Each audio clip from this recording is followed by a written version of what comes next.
The Strange Tale of Dr. Dog. Far up in the mountains of the province of Hunan in the central part of China, there once lived in a small village a rich gentleman who had only one child.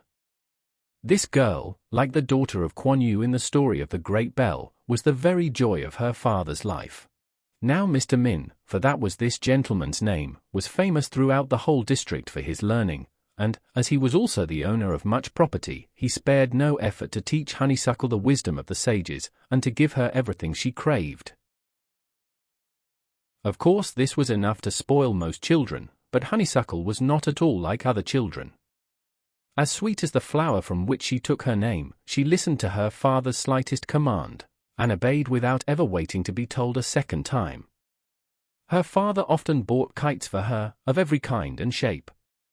There were fish, birds, butterflies, lizards, and huge dragons, one of which had a tail more than 30 feet long. Mr. Min was very skillful in flying these kites for little Honeysuckle, and so naturally did his birds and butterflies circle round and hover about in the air that almost any little Western boy would have been deceived and said, "Why, there is a real bird, and not a kite at all." Then again, he would fasten a queer little instrument to the string, which made a kind of humming noise, as he waved his hand from side to side. "It is the wind singing, Daddy," cried Honeysuckle, clapping her hands with joy, singing a kite song to both of us. Sometimes, to teach his little darling a lesson if she had been the least naughty, Mr. Min would fasten queerly twisted scraps of paper, on which were written many Chinese words, to the string of her favorite kite. "What are you doing, Daddy?" Honeysuckle would ask. "What can those queer-looking papers be?" "On every piece is written a sin that we have done." "What is a sin, Daddy?" "Oh, when Honeysuckle has been naughty, that is a sin," he answered gently. "Your old nurse is afraid to scold you, and if you are to grow up to be a good woman, Daddy must teach you what is right." Then Mr. Min would send the kite up high, high over the housetops, even higher than the tall pagoda on the hillside. When all his cord was let out, he would pick up 2 sharp stones, and, handing them to Honeysuckle, would say, "Now, daughter, cut the string, and the wind will carry away the sins that are written down on the scraps of paper."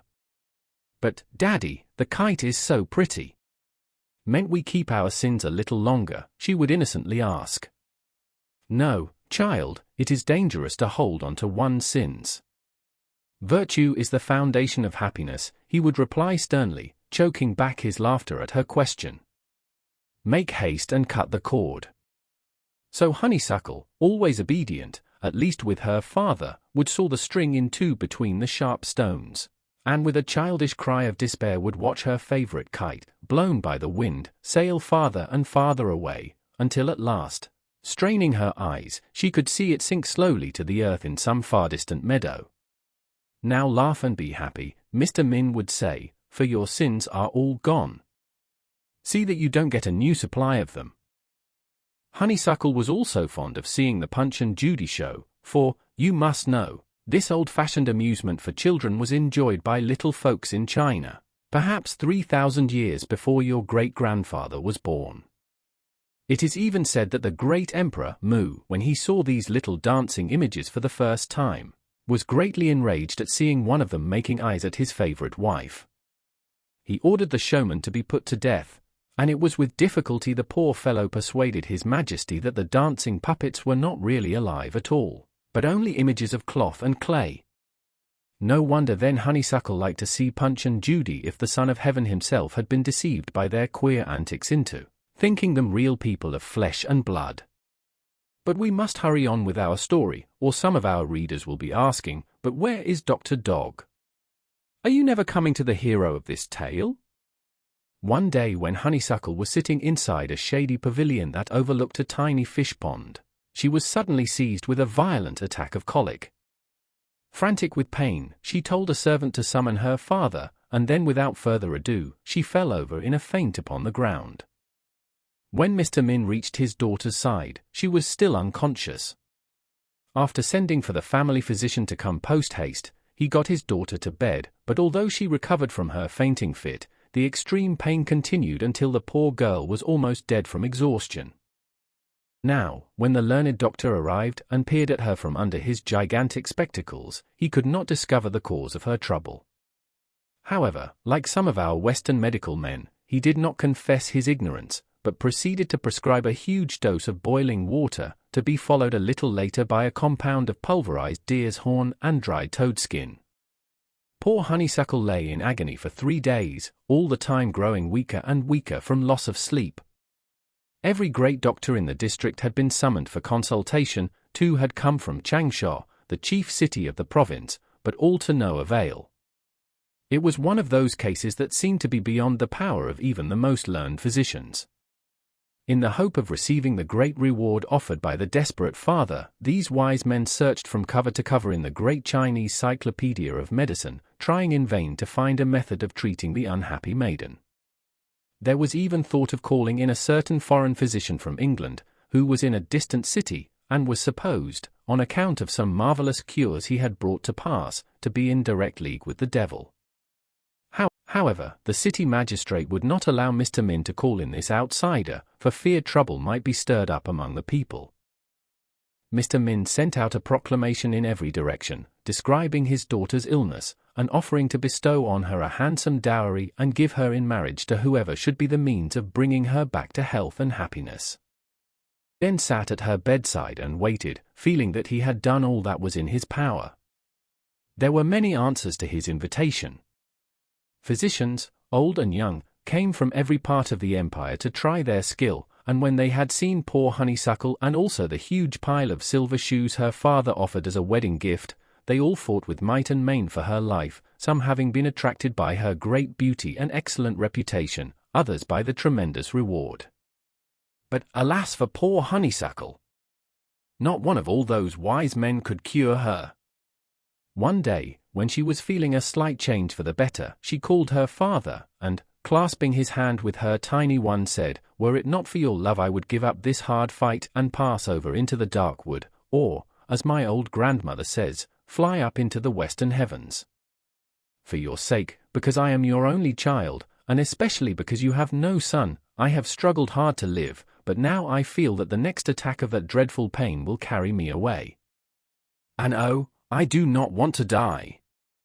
Here Honeysuckle wept as if her heart would break, and her old father wept too, for the more she suffered the more he loved her.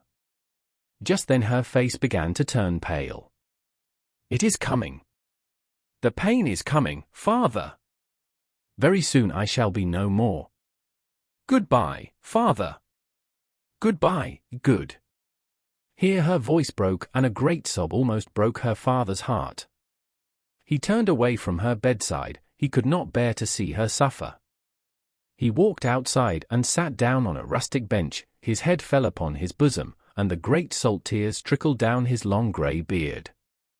As Mr. Min sat thus overcome with grief, he was startled at hearing a low whine.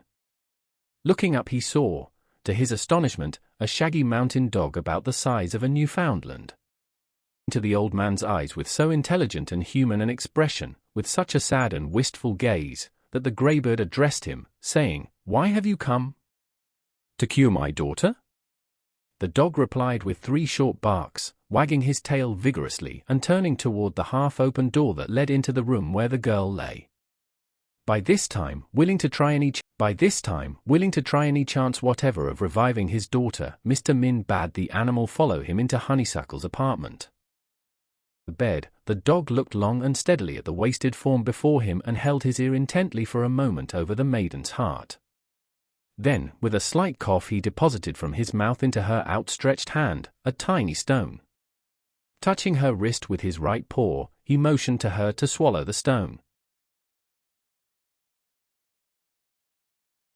"Yes, my dear, obey him," counseled her father, as she turned to him inquiringly, "for good Dr. Dog has been sent to your bedside by the mountain fairies, who have heard of your illness and who wish to invite you back to life again."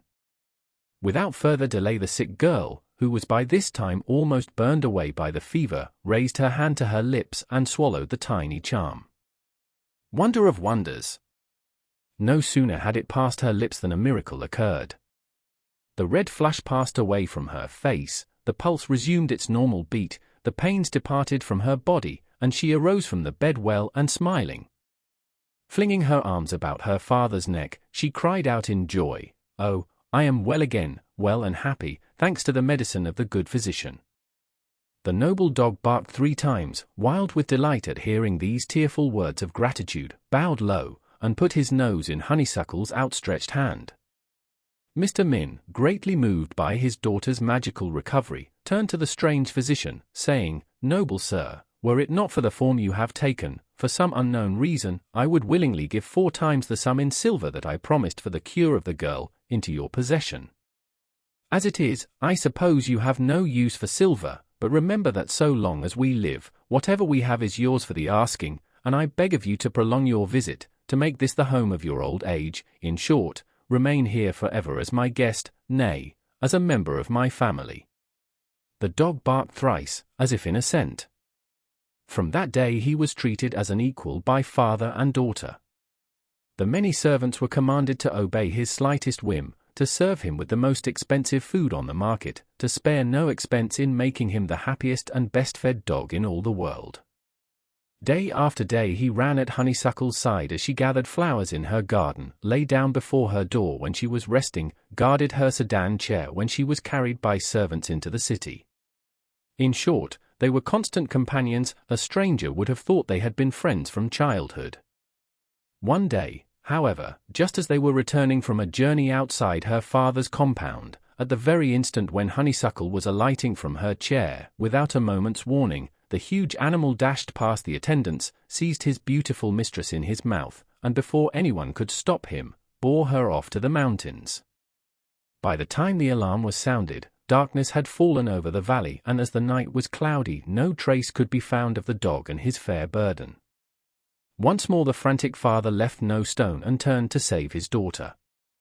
Huge rewards were offered, bands of woodmen scoured the mountains high and low, but, alas, no sign of the girl could be found. The unfortunate father gave up the search and began to prepare himself for the grave. There was nothing now left in life that he cared for, nothing but thoughts of his departed daughter. Honeysuckle was gone forever. "Alas," said he, quoting the lines of a famous poet who had fallen into despair, "my whiting hair would make an endless rope, yet would not measure all my depth of woe." Several long years passed by, years of sorrow for the aging man, pining for his departed daughter. One beautiful October day he was sitting in the very same pavilion where he had so often sat with his darling. His head was bowed forward on his breast, his forehead was lined with grief. A rustling of leaves attracted his attention. He looked up. Standing directly in front of him was Dr. Dog, and lo, riding on his back, clinging to the animal's shaggy hair, was Honeysuckle, his long-lost daughter, while standing nearby were 3 of the handsomest boys he had ever set eyes upon. "Ah, my daughter! My darling daughter, where have you been all these years?" cried the delighted father, pressing the girl to his aching breast. "Have you suffered many a cruel pain since you were snatched away so suddenly? Has your life been filled with sorrow?" "Only at the thought of your grief," she replied, tenderly, stroking his forehead with her slender fingers, "only at the thought of your suffering, only at the thought of how I should like to see you every day and tell you that my husband was kind and good to me. For you must know, dear father, this is no mere animal that stands beside you. This Dr. Dog, who cured me and claimed me as his bride because of your promise, is a great magician. He can change himself at will into 1,000 shapes. He chooses to come here in the form of a mountain beast so that no one may penetrate the secret of his distant palace. Then he is your husband," faltered the old man, gazing at the animal with a new expression on his wrinkled face. "Yes, my kind and noble husband, the father of my 3 sons, your grandchildren, whom we have brought to pay you a visit." "And where do you live?" "In a wonderful cave in the heart of the great mountains, a beautiful cave whose walls and floors are covered with crystals, and encrusted with sparkling gems. The chairs and tables are set with jewels, the rooms are lighted by 1,000 glittering diamonds. Oh, it is lovelier than the palace of the Son of Heaven himself. We feed of the flesh of wild deer and mountain goats, and fish from the clearest mountain stream. We drink cold water out of golden goblets, without first boiling it, for it is purity itself. We breathe fragrant air that blows through forests of pine and hemlock. We live only to love each other and our children, and oh, we are so happy. And you, Father, you must come back with us to the great mountains and live there with us the rest of your days, which, the gods grant, may be very many. The old man pressed his daughter once more to his breast and fondled the children, who clambered over him rejoicing at the discovery of a grandfather they had never seen before. From Dr. Dog and his fair honeysuckle are sprung, it is said, the well-known race of people called the Yews, who even now inhabit the mountainous regions of the Canton and Huon provinces. It is not for this reason, however, that we have told the story here, but because we felt sure every reader would like to learn the secret of the dog that cured a sick girl and won her for his bride.